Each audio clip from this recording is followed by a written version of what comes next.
সপ্তম শ্রেণীর আরেকটা চ্যাপ্টার যেটা শুরু করেছিলাম পরমাণু অণু ও রাসায়নিক বিক্রিয়া, তো সেই চ্যাপ্টারের পরবর্তী আলোচনাতে আমরা যাব। তো এর আগে পর্যন্ত আলোচনাতে আমরা কি জেনেছি না, পদার্থ কাকে বলে, পদার্থের অবস্থার উপর ভাগ করে শ্রেণীবিভাগ কিংবা তার উপাদানের উপর ভিত্তি করে শ্রেণীবিভাগটা জেনেছিলাম। এবারে কি না, মৌলিক পদার্থের ক্ষুদ্রতম কণাকে জেনেছিলাম পরমাণু, আর তার গঠন সম্পর্কে জেনেছি। পরমাণুর ভেতরে ইলেকট্রন, প্রোটন, নিউট্রন কোথায় থাকে সেগুলো জেনেছিলাম। এরপরে যে আমরা বলেছিলাম যে আয়ন, যেটা আজকে আমরা আলোচনা করব বেসিক্যালি আয়ন কি জিনিস না, পরমাণুর যখন আমরা ছবি এঁকেছিলাম পরমাণুর যে নিউক্লিয়াস থাকে, নিউক্লিয়াসের ভেতর কে থাকে, প্রোটন থাকে, নিউট্রন থাকে। এখন আমরা যদি বলি একটা সোডিয়াম আয়ন, সোডিয়াম পরমাণুর আমরা যদি ছবি বলি, তার মধ্যে নিউক্লিয়াসের ছবি যদি এটা হয়ে থাকে, প্রোটন থাকবে 11টা, নিউট্রন থাকবে 12টা, এবং ভিন্ন ভিন্ন কক্ষপথে আমরা দেখেছি যে প্রথম কক্ষপথে 2টো ইলেকট্রন থাকবে, তারপরেরটাতে কটা ইলেকট্রন থাকবে, ডট ডট দিয়ে সব আঁকা আছে, এগুলো থাকবে -8টা থাকবে ইলেকট্রন, আমরা 8 লিখে দিচ্ছি একই সঙ্গে যাতে করে বোঝার সুবিধা হয়, এগুলো ডট ডট দিয়ে থাকবে। তারপরের কক্ষপথে কটা থাকবে ইলেকট্রন না, 1টা থাকবে। তো সেটা ছিল সোডিয়াম পরমাণু। তো এই সোডিয়াম পরমাণুটা যাকে আমরা Na চিহ্ন দিয়ে সোডিয়ামকে বোঝাই, সোডিয়াম চিহ্ন Na, এটা তার ল্যাটিন নাম নাট্রিয়াম থেকে নেওয়া হয়েছে। তো এই সোডিয়ামের চিহ্ন এবং এই সাংকেতিক আকারে কি করে একটা পরমাণুকে প্রকাশ করা হয় না, সোডিয়াম Na, তার মধ্যে যটা প্রোটন থাকে সেই সংখ্যাটাকে আমরা বাম দিকে নিচের দিকে সেটাকে লিখব, আর প্রোটন এবং নিউট্রনের মোট যোগফল যেটাকে কি বলা হয় না, ভর সংখ্যা, সেইটাকে লিখবো আমরা উপরের দিকে। আমরা হয় বাম পাশে লিখতে পারি, ডান পাশেও লিখতে পারি। আমরা ডান পাশে লিখছি ধরো 23। তাহলে এইটা হচ্ছে সোডিয়াম পরমাণুকে বোঝাচ্ছে, যার দ্বারা কি বোঝাচ্ছে, এইটা পরমাণুর মধ্যে প্রোটন সংখ্যা কত বোঝাচ্ছে না, এই যে 11। আর ইলেকট্রন আমরা জানি পরমাণুর মধ্যে, যেহেতু পরমাণুর মধ্যে নিস্তড়িত যটা প্রোটন থাকবে ঠিক তটাই ইলেকট্রন থাকবে, ইলেকট্রনের সংখ্যাও কিন্তু 11 হবে। আর নিউট্রন কটা থাকবে না, এই যে ভর সংখ্যা থেকে, মানে যেটা নিউট্রন প্রোটনের যোগফলকে বোঝাচ্ছে, সেইটা বের করব কি করে, নিউট্রনটা বের করার জন্য 23 থেকে আমরা কি করব, 11কে বাদ দেব, দিলে কত পাবো, 12। তো এইভাবে আমরা এটা জেনেছি। তো এখন কি হয়, কোনো পরমাণু যখন ইলেকট্রনকে ছেড়ে দেয়, কারণ সোডিয়াম পরমাণুর বাইরে একটা ইলেকট্রন আছে, ও ছেড়ে দিলে তখনই ওটা হয়ে যায় প্লাস আয়ন। কি বলছি, সোডিয়াম প্লাস আয়ন, যটা ইলেকট্রন ছাড়বে তটাই আমাকে পজিটিভ চিহ্ন দিতে হবে। তো এই চিহ্নটা দেওয়ার মানে বাকি সব কিন্তু ঠিক থাকলো, শুধু ইলেকট্রন সংখ্যা একটা কমে গেল। কারণ কি, ইলেকট্রনটা শুধু চলে যাচ্ছে, নিউক্লিয়াসের তো কিছু চেঞ্জ হয়নি, নিউক্লিয়াসের কণা যেই কে সেই ছিল, প্রোটনের সংখ্যা যেই কে সেই ছিল, কিন্তু ইলেকট্রন একটা কমে গেছে। তো এইটা দেখে আমি প্রোটন সংখ্যা, ইলেকট্রন সংখ্যা এগুলো সব আমি লিখতে পারবো। তো এইখানে নিউট্রন সংখ্যা যেটা এখানে বেরিয়েছিল 12 বেরিয়েছিল, 12ই হবে, প্রোটন সংখ্যা 11কে 11ই হবে, কিন্তু ইলেকট্রন সংখ্যা কত হয়ে যাবে না, 10। বোঝা গেছে? তো আমরা বলছি এই সোডিয়াম মাইনাস, এটা কি হতে পারবে কি পারবে না, কখনোই সম্ভব নয়। সোডিয়াম মাইনাস হওয়া কখনো সম্ভব নয়, কারণ ও কখনো ইলেকট্রন নেবে না, ও বরঞ্চ সবসময় ছাড়তে চায়। তো সেইভাবে আমরা সোডিয়াম প্লাস আয়নের ব্যাপারটা জানলাম। একে বলা হচ্ছে, তাহলে আয়ন কাকে বলা হচ্ছে না, ধনাত্মক বা আধানগ্রস্ত কণাকে, এখানে আধানগ্রস্ত কণা বলতে পরমাণু, তো আধানগ্রস্ত পরমাণুকেও আয়ন বলে। এই আয়ন ক প্রকার, একটা হচ্ছে প্লাস আয়ন, বা একে বলা হচ্ছে কি ধনাত্মক আয়নও একে বলা হচ্ছে, বা ক্যাটায়ন, ধনাত্মক আয়ন বা ক্যাটায়ন। আর এক প্রকারের আয়ন আছে কি মাইনাস আয়ন। মাইনাস আয়ন মানে কি, যে আয়নের আধানটা ঋণাত্মক, অর্থাৎ সে ইলেকট্রন কোথাও নিয়েছে, বা এটাকে বলা হচ্ছে কি ঋণাত্মক আয়ন, বা হচ্ছে কি না অ্যানায়ন। বোঝা গেল? তাই আয়ন কাকে বলা হচ্ছে, আধানগ্রস্ত কণাকে। আধানগ্রস্ত সে পরমাণু হতে পারে। এরপরে যেটা আমরা আলোচনায় যাব, যে সবাই কিন্তু ইলেকট্রন ছাড়ে না। যেমন ক্লোরিন পরমাণুটার ক্ষেত্রে আমরা সিম্বলিক্যালি যদি দেখি, ক্লোরিনের হচ্ছে 17, তার হচ্ছে ধরো 35। তাহলে এখান থেকে বলতে পারি কি, এর প্রোটন সংখ্যা কত এর প্রোটন সংখ্যা হচ্ছে 17। ইলেকট্রন সংখ্যাও কত হবে? 17। যটা প্রোটন তটা ইলেকট্রন। আর নিউট্রন সংখ্যা কত হবে? না 35 - 17, 35 - 17 কত হবে? 18টি। তো এই ক্লোরিন কি করে আমরা জানি যে একটা ইলেকট্রন বাইরের সোডিয়ামের যেটা ছেড়েছিল সেটা ও নিয়ে নেয়, তাহলে তখন ও কি হয়ে যায়? Cl- ion, chlorine minus. তাহলে ওর ইলেকট্রন সংখ্যা কিন্তু একটা বেড়ে গেছে, আর বাকি সব ঠিক থাকবে। কি বলছি বোঝা গেল? তার প্রোটন সংখ্যাও 17 থাকবে, ইলেকট্রন সংখ্যাটা শুধু কত হয়ে যাবে? 18 হয়ে যাবে। এইটাই ইম্পর্টেন্ট এটার ক্ষেত্রে। আর প্রোটন আর ইলেকট্রন নিউট্রন সংখ্যা যেই ছিল 18কে, সেই 18ই থাকবে। তো বোঝা গেছে এই সিম্বল দেখে কি করে আমরা ইলেকট্রন সংখ্যা প্রোটন সংখ্যা নির্ণয় করতে পারবো, এটা আমরা জানলাম। তো এখন আমাদের যে কোন কোন পরমাণুরা ইলেকট্রন ছাড়বে, কোন পরমাণু ইলেকট্রন গ্রহণ করবে, সেটা আমাদের কিন্তু এখন জানতে হবে, জেনে মনে রাখতে হবে। কারণ কি, যে আমরা যখন উঁচু ক্লাসে উঠবো তো সেখানে প্রত্যেকটা মৌলের পরমাণু ক্রমাঙ্ক অর্থাৎ প্রোটন সংখ্যা তার কটা আছে সেটা আমাদের কিছুগুলো জানতে হবে। যখন জেনে যাব তখন তাদের বাই ইলেকট্রনগুলো কোন কক্ষপথে, প্রথমটায় কটা, দ্বিতীয়টায় কটা, কোথায় কিভাবে থাকে জানতে পারলেই তবেই বলতে পারবো যে ও ইলেকট্রন ছাড়বে না ও দেবে। তো আমাদের বইতে যেটা দেওয়া রয়েছে, একটা ছক দেওয়া রয়েছে যে কে হচ্ছে ইলেকট্রন ছাড়বে।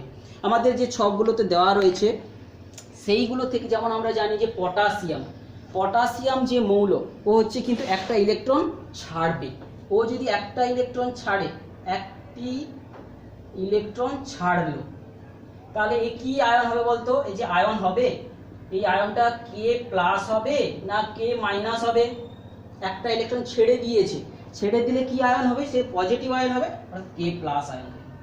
অর্থাৎ যটা ইলেকট্রন ছাড়বে বা নেবে সেটাকেও আবার তার যোজ্যতাও বলা হয়। তো সে যাই হোক, আবার যদি বলছি পটাশিয়ামের পর ম্যাগনেসিয়াম, এই ম্যাগনেসিয়ামের চিহ্ন কি? Mg। এ দুটো ইলেকট্রন ছাড়লো, তাহলে এ কি হবে? Mg2+, দুটো আয়ন ছাড়লো। কিংবা জিঙ্ক, সমস্ত ধাতুগুলো বিশেষ করে খেয়াল রাখতে হবে, ইলেকট্রন ওরা ছেড়ে দেয়।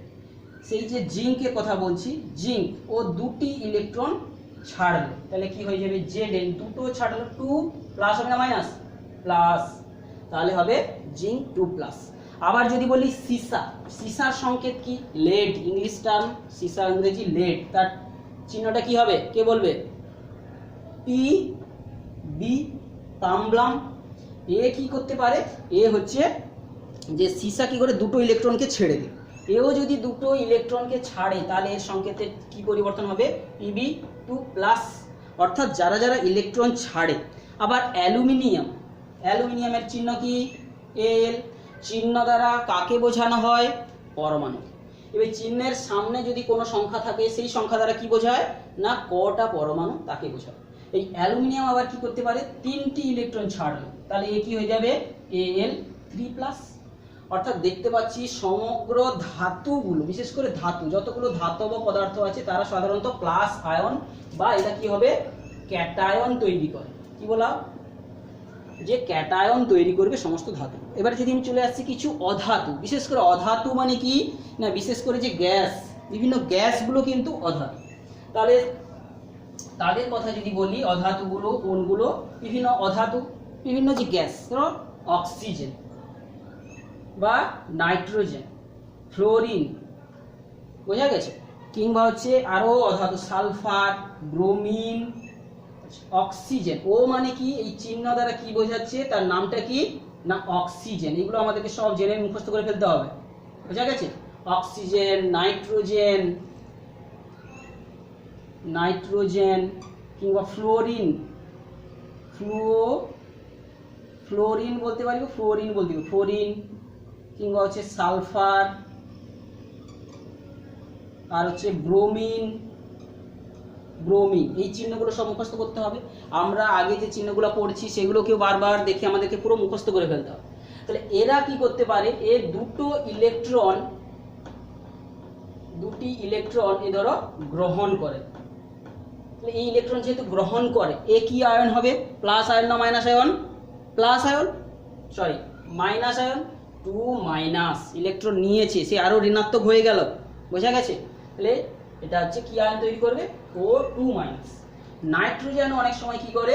3টা ইলেকট্রন নেয়, 3টি ইলেকট্রন গ্রহণ করে। তাহলে কি হবে N3- নাইট্রোজেন। ফ্লোরিন কি করে একটা ইলেকট্রন গ্রহণ করে, সেই জন্য কি হবে F একটা মাইনাস। সালফার কি করে, সালফার হচ্ছে যে দুটো ইলেকট্রন নেয়, কি করে দুটি ইলেকট্রন নেয় গ্রহণ করে, বোঝা গেল। এরা সবাই হচ্ছে সালফার 2-। আবার ব্রোমিনও কি করে একটা ইলেকট্রন, একটি ইলেকট্রন নেয়, সে কি হবে Br-। বোঝা গেল। এইভাবে আমরা বিভিন্ন আয়নগুলোর কথা বললাম, অর্থাৎ বিভিন্ন পরমাণু যারা ইলেকট্রন গ্রহণ করে বা বর্জন করে তাদের কথা জানো। এরপরে চলে আসবো কতগুলো পরমাণু একজোট হয়ে থেকে ইলেকট্রন গ্রহণ বা বর্জন করে, তাদেরকে কি বলে, তাদেরকে বলে মূলক। কি বলে, আজকে যেটা পড়লাম আয়ন, তারপরে যেটা পড়বো আমরা মূলক। মূলক কাকে বলে না, কতগুলো পরমাণু দলবদ্ধভাবে থেকে ইলেকট্রন গ্রহণ বা বর্জন করে তারা থাকে, আয়নিত হয়ে থাকে, বিশেষ করে তাদেরকেই বলা হচ্ছে মূলক, দলবদ্ধভাবে আয়নিত হয়ে থাকে। যেমন কি যে নাইট্রেট মূলক, বইতে আছে, এগুলো সব মুখস্থ করতে হবে। নাইট্রেট যেখানে একটা নাইট্রোজেনের পরমাণু আছে, 3টা অক্সিজেনের পরমাণু আছে, এরা জোটবদ্ধভাবে থাকবে, একটা ইলেকট্রন এরা নিয়ে থাকে। তাহলে এই উপরে যে মাইনাস চিহ্নটা হচ্ছে এই মূলকের, ওটা আধানকে বোঝাচ্ছে। ওই মূলকটার ও আধান কত না -1, আর যোজ্যতা কত, ওর যোজ্যতা হবে কিন্তু 1। এইভাবে সালফেট যদি বলি, সালফেট মূলকটার যে সংকেত কি হবে SO4, এর 2-, তো দুটো ইলেকট্রন নিয়ে রাখে, তাহলে এর আধান কত -2, আর যোজ্যতা কত হবে 2 হবে। ঠিক সেরকম কার্বনেট, কার্বনেট কি হবে CO3 2-, এর আধান কত হবে -2, এর হচ্ছে যোজ্যতা হবে 2। আচ্ছা, এরপরে আমরা যে মূলকটার কথা বলবো কার্বনেটের পরে হচ্ছে অ্যামোনিয়াম। অ্যামোনিয়াম, অ্যামোনিয়াম সংকেত কি NH4 1+, অর্থাৎ একটা নাইট্রোজেন পরমাণু এবং 4টা হাইড্রোজেন পরমাণু নিয়েই এরা গঠিত, এরা একজোট হয়ে একটা ইলেকট্রন ছেড়ে দেয়, তাহলে এর আধান কত +1 এবং এর যোজ্যতা কত হবে 1 হবে। এছাড়া আমরা কি করব বাইকার্বনেট, বাইকার্বনেট সংকেত কি হবে HCO3, এর যোজ্যতা -1, সরি আধান হচ্ছে -1, যোজ্যতা 1। কিংবা যদি বলি ফসফেট, ফসফেট কি হবে PO4 3-, এর আধান কত -3, যোজ্যতা কত +3। এছাড়া হাইড্রক্সিল, হাইড্রক্সিল OH, এটা হচ্ছে -1, তাহলে এর আধানের মান হচ্ছে -1, যোজ্যতা হচ্ছে 1। অর্থাৎ এইগুলো আমাদেরকে কিন্তু ভালো করে পড়ে পড়ে মুখস্থ রাখতে হবে। এছাড়া আরও কতগুলো মূলক আছে যাদের অন্যভাবে কিন্তু তাদের যে আধানের মান কত, যোজ্যতার মান কত, আমরা সহজে সেটা বুঝতে পারবো। তো এরপরে চলে আসছি কতগুলো মূলকের নাম আমরা জানবো, যেগুলোর কি না অন্য কোনো যে যাদের যোজ্যতা আমাদের জানা রয়েছে, সেই জানা যোজ্যতা বিশিষ্ট যে পরমাণুগুলোর সঙ্গে সেই মূলকগুলো কটার সঙ্গে যুক্ত হয়েছে সেই সংখ্যাটা জেনে কিন্তু আমরা সেটা নির্ণয় করতে পারবো, বোঝা গেল।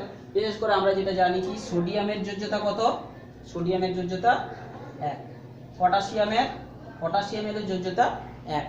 আমরা যখন সোডিয়াম পরমাণুর ছবিটা এঁকেছিলাম সেখানে কি দেখেছি যে সেখানে সোডিয়াম পরমাণুটা কিন্তু একটা ইলেকট্রনকে ছেড়ে দেয়, অর্থাৎ কি যটা ইলেকট্রনকে ছেড়ে দেয় বা গ্রহণ করে সেটাকেই বলা হচ্ছে তার যোজ্যতা।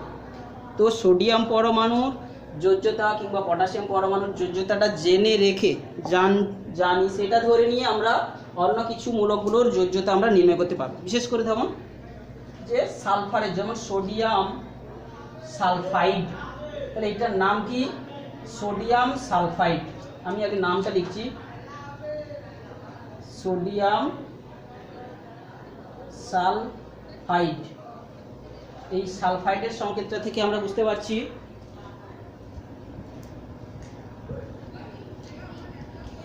সোডিয়াম সালফাইড, তাহলে এখানে একটা সালফারের সঙ্গে দেখতে পাচ্ছি দুটো সোডিয়াম যুক্ত রয়েছে, তাহলে সালফারের যোজ্য সালফাইড যে মূলকটা এর যোজ্যতা কত হবে 2। যেহেতু এটা পিছনের দিকে অবস্থিত, এটার সামনে আমরা 2- লিখব। কোনো একটা যৌগ যখনই গঠিত হয় প্রথমের দিকের পার্টটা সাধারণত ধনাত্মক পার্ট, পিছনের দিকের পার্টটা ঋণাত্মক পার্ট, অর্থাৎ ধাতব অংশটা কিন্তু প্রথমের দিকে থাকে আর ঋণাত্মক অংশ যেটা অধাতব পার্ট সেটা পরের দিকে থাকে। তো সোডিয়াম সালফাইড থেকে আমরা এটা পেয়ে যাচ্ছি সালফাইডের যোজ্যতা, সালফাইড মূলক যে মূলকটা আমরা হচ্ছে তার যোজ্যতা আর আধানটা তো জানছি। সোডিয়াম সালফারের সঙ্গে যেমন যুক্ত হয়েছে ঠিক সেরকম সোডিয়াম বাইকার্বনেট, আমরা যেমন দেখছি বাইকার্বনেট যোজ্যতা জেনেছিলাম সোডিয়াম বাইকার্বনেট, এটা দেখতে পাচ্ছি এর সংকেত থেকে এটা হচ্ছে সোডিয়াম বাইকার্বনেট। এখান থেকেও আমরা বাইকার্বনেট এই যে মূলকটার যোজ্যতা HCO3 এর যোজ্যতা আমরা জানতে পাচ্ছি যে 1। ঠিক সেই রকম সোডিয়ামের ছাড়াও কি আমরা যদি সোডিয়াম সায়ানাইড, তাহলে এই যে সায়ানাইড যে মূলকটা এটা কি একটা সোডিয়াম পরমাণুর সঙ্গে যুক্ত হয়েছে, তো এই জন্য সায়ানাইড মূলকটার যোজ্যতা হবে কিন্তু 1, আধানের মান কত -। তো এইভাবে আমরা সোডিয়াম ফ্লোরাইড থেকে শুরু করে সোডিয়াম ব্রোমাইড এইগুলোকেও আমরা যুক্ত করতে পারবো, কিংবা সোডিয়াম নাইট্রাইট